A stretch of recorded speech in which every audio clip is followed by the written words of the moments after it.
Hi everyone. Last week in writing we learned how to write a persuasive piece of writing. Today our job is to write a plan for a new persuasive piece of writing. Hopefully you've just read the book about the ant. So today we're going to write a plan and whether we believe the ants should be squished or should not be squished. So the first thing to do is we need to rule our 4 boxes in our writing book. So let's imagine this is our writing book. You need to rule 4 boxes. 1, 2, 3, 4. You might get mum or dad or whoever's helping you with your learning to help you rule your boxes. We're going to use the same subheadings as we did last week in our plan. So in our first box, we need to write title. In our second box, we're going to write big argument. In our third box, we write linking sentence. In our fourth box, we write argument 1, argument 2, and argument 3.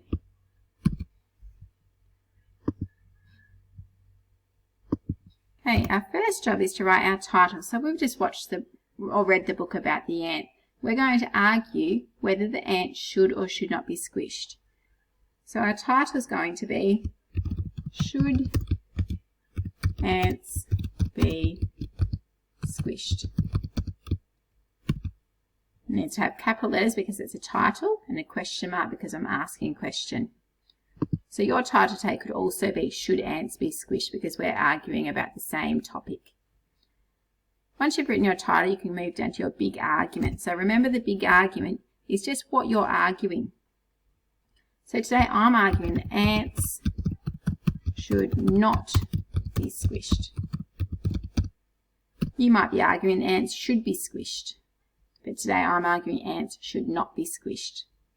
Once you finish your big argument, we can move down to our linking sentence. So our linking sentence, remember, we always use that same sentence starter. There are 3 reasons why. So that's our sentence starter. There are 3 reasons why. And now we go back to what our big argument is. There are 3 reasons why ants should not be squished.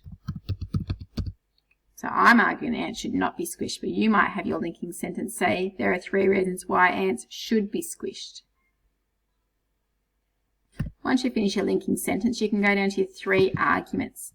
So remember, when we're writing our arguments in a plan, they're just keywords. We're not writing detailed sentences. We'll do that tomorrow in our writing piece. Today, this is just a plan, so we only write 3 keywords. So my first argument is going to be that ants have feelings. I believe that ants can feel when they're being hurt, so I don't want them being squished because I know that they've got feelings. My argument 2 might be that they have a family. So I believe that ants do have a mum and dad and brothers and sisters, so I don't want the boy to squish the ant because I think the ant should go home to its family. And my third argument might be that I think that ants can be helpful. So when we drop crumbs from our chips and biscuits, the ants come along and collect them. They help us clean up the crumbs, and they also help their friends back in the ant nest get some food, so they're very helpful. So just to go over again, your first job is to rule your 4 boxes, 1, 2, 3, 4. Then you need to write your subheadings: title, big argument, linking sentence, and then your 3 arguments: argument 1, argument 2, and argument 3. We're going to use this plan that you write today. We're going to use it in our writing tomorrow.